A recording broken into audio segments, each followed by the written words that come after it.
Hello, beautiful mom leaders. Welcome to Conscious Champagne Chat number 37.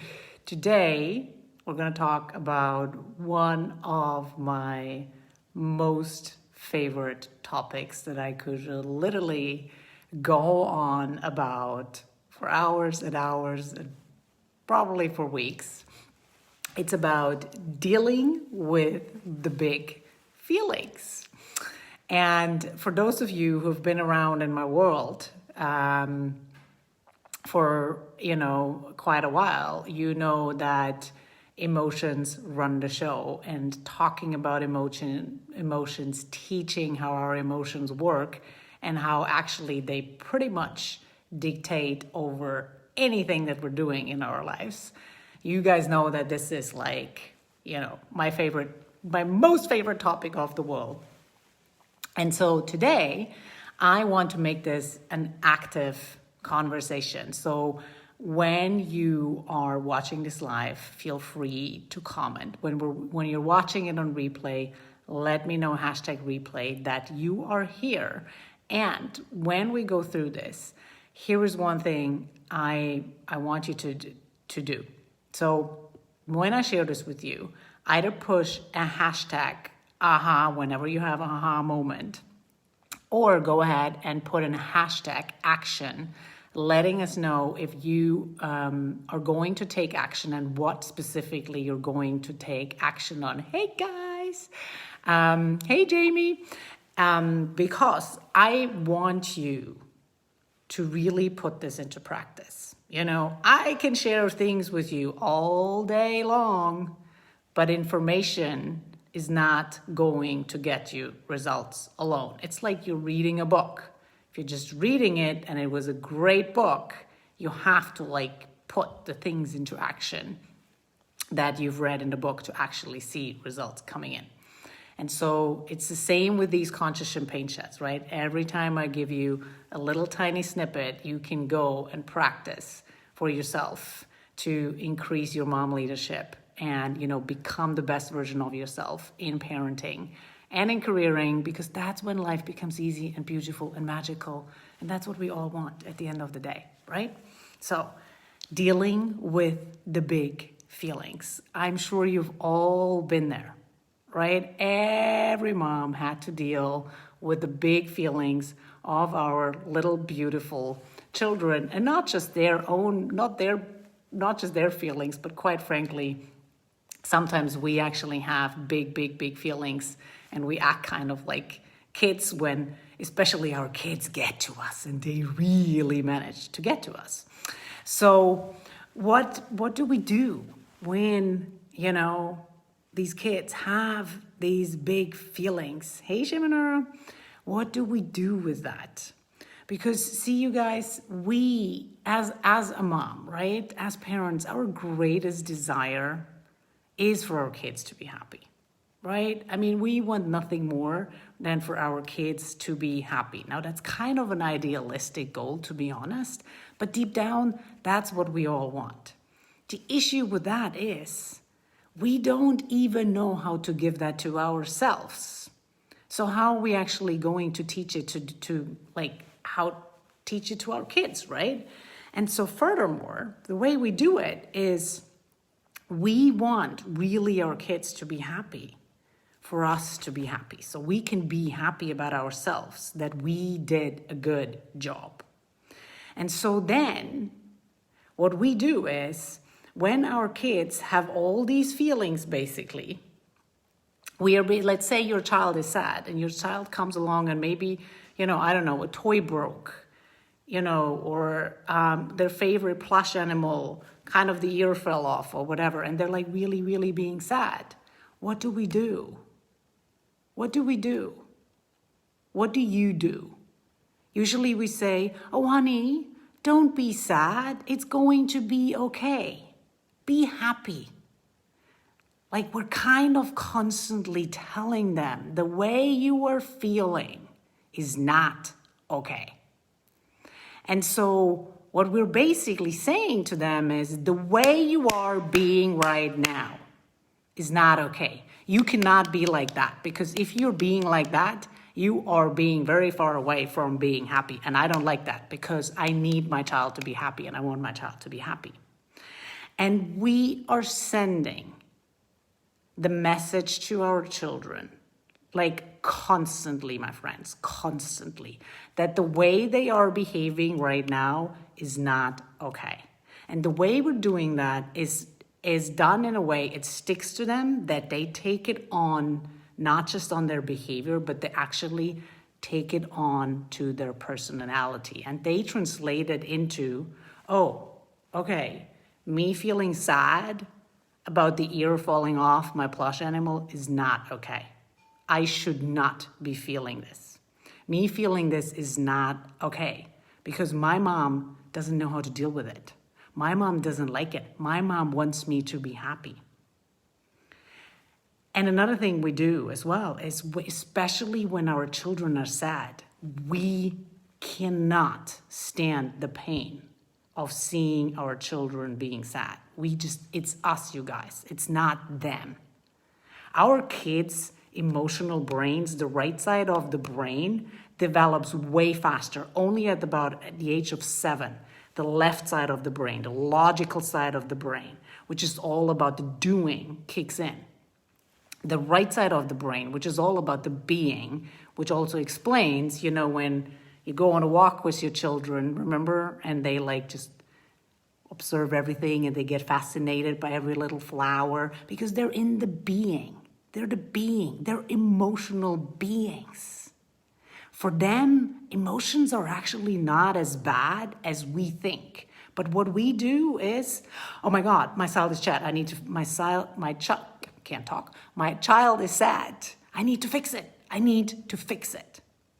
And so what we're doing is, because we can't stand the pain of watching our sad child, we tell them, no, you don't have to feel sad. No. Let's go and have ice cream. Here, go and have a lollipop. Here, let's go and buy you something pretty.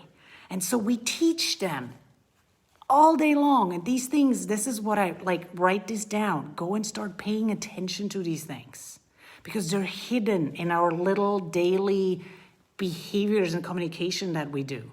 But what we're constantly signaling to our children is the way you feel is not okay. And you need to be distracted. And what this translates into when our children grow up is addiction, is the need for other people to constantly validate them. The need for other people to tell them, oh, is it okay what I did? Did I do it right? Am I allowed to feel like is it okay that I feel like this? And that's devastating. That causes anxiety and is the farthest away from being happy because they don't know what they want. And so, write this down. When you are being resistant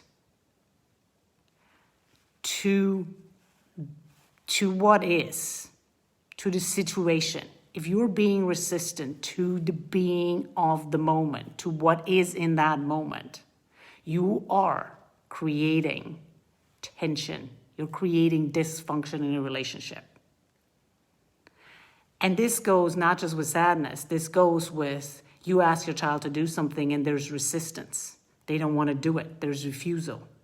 If you ignore that resistance, if you do not meet them where they're at, you're basically constantly sending the message, the way you are right now is not okay.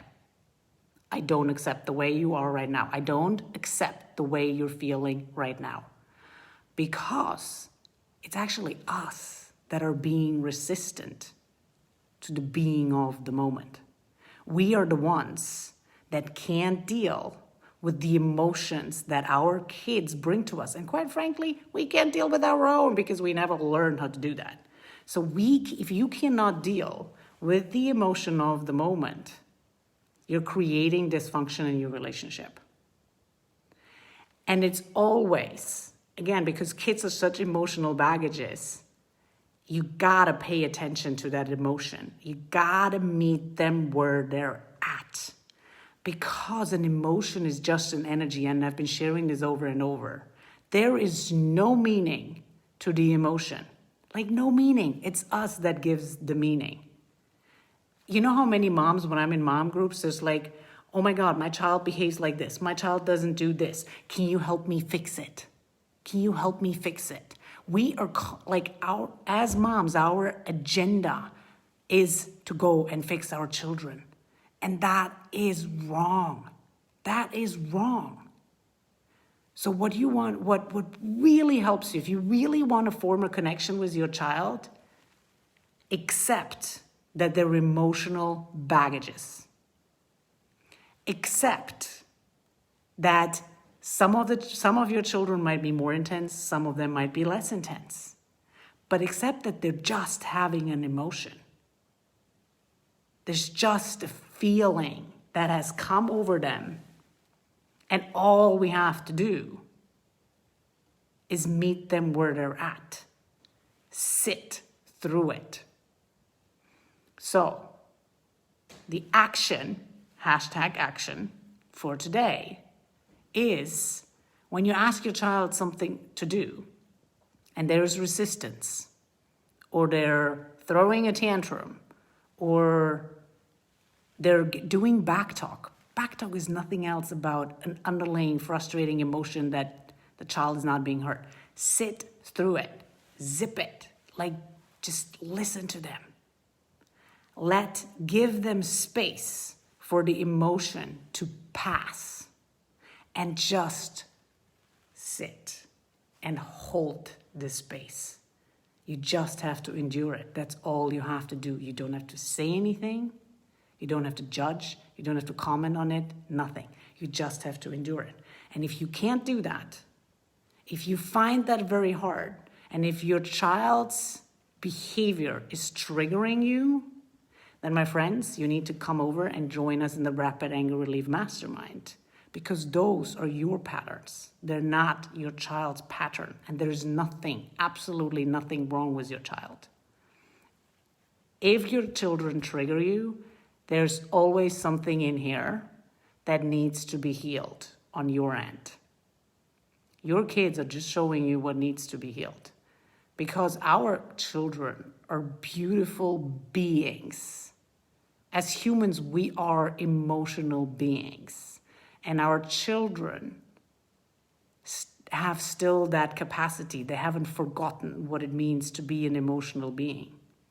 It's us who has forgotten about it, because big feelings scare the shit out of us.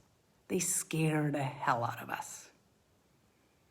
And when we become best friends with our big feelings and we understand they don't mean much, well, they actually mean quite a lot, but not what we think typically. And you become your best friends with your big feelings, you move from dysfunction to fully functional in all the relationships you have around you, in particular in your family. So, next time your child has a big emotion, just try to endure it and sit with it. And if it triggers you, let us know in here, come back to us, join us in our mastermind, in our Rapid Anger Relief Mastermind, because that's where we remove all your triggers pretty much. So you can open up and create those calm, connecting moments with your child. All right, my friends. Tomorrow, I will be back with, let me check on my list, what we're going to talk about tomorrow. So tomorrow, I'm going to come back here with the question of, are you really speaking your truth? So tune back in, because we're going to go deep. It's going to be super amazing. Alrighty, take care. Bye.